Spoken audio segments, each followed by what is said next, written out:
B syndrome, pain on left lower neck and shoulder. Male, age 14, keep complain, pain on the left lower neck and shoulder. So, continuation po ito. Number 1, according to 8 principles, channel collateral pattern. Neither cold nor heat excessive pattern. Number 2, according to theology, blood stasis. Number 3, according to channels and collaterals, blood stasis in the channel, blood painful obstruction. Treatment principle. Number 1, remove the obstruction in the channel and disperse the swelling. Alleviate pain. Selection of points. MBW-35 at C7, left side only. Large intestine 15, small intestine 11, gallbladder 21, large intestine 12, and small intestine 38 through to bladder 57. Explanation of points. B. MBW-35, there were originally 17 pairs of MBW-35 points from T1 to L5. They are called Hua-to-Jai-Ji. So, points because this discovery is attributed to that famous latter hand physician. These points brought good therapeutic results and were safe to use in the clinic.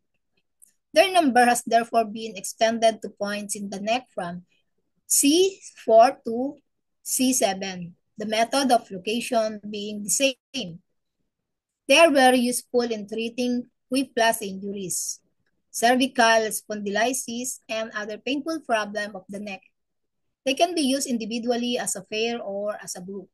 The only one by C7 was used in this case as a local points to remove obstruction, promote the circulation of qi and blood, and alleviate pain. Large intestine 15 promotes the function of the shoulder joints, alleviates pain, and is especially useful for treating symptoms on the superior and anterior aspect of the shoulder, including the inability to raise the arm fully as in this case. Small intestine 11 is effective in removing pathogenic factor and obstruction from the channels. It is located on the scapula and is good local points for relieving symptoms occurring on the posterior aspect of the shoulder. It also removes obstruction on the hand greater yang channel and will therefore relieve pain and numbness in the arm and forearm.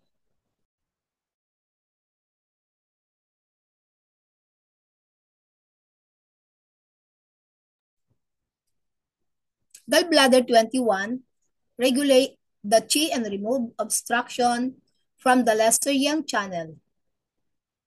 Here, it will help with the limitation of movements caused by pain on the posterior aspect of the shoulder. Large intestine 12 regulates the qi and promotes the function of the joints by relaxing the sinews. When combined with large intestine 15, it regulates the entire hand yang brightness channel to alleviate pain and remove numbness below the shoulder. Small intestine 38, stomach 38, through to bladder 57. Stomach 38 relaxes the sinews and regulates the qi.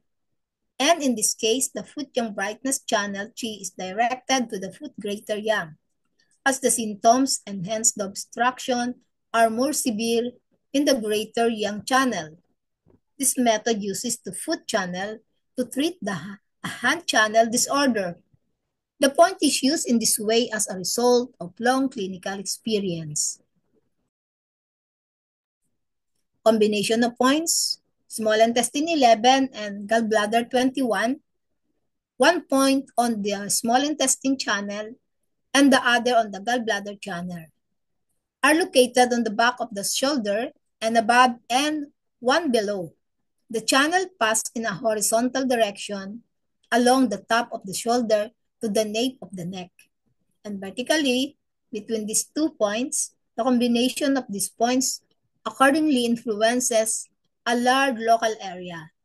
Small intestine 11 primarily removes stagnation and obstruction, while gallbladder 21 especially regulate the qi. Follow-up. After one treatment, the patient said that the shoulder pain and forearm numbness were improved. The pain in the nape and anterior upper arm remained severe. He was treated twice during the following week, after which the swelling on the nape of the neck disappeared.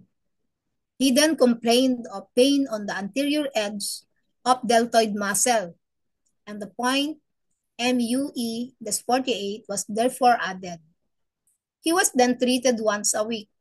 After 2 more weeks, all his symptoms had disappeared. He took part in a cycle race soon afterward with no ill effects. In fact, he won the race and received a gold medal. Thank you for your listening.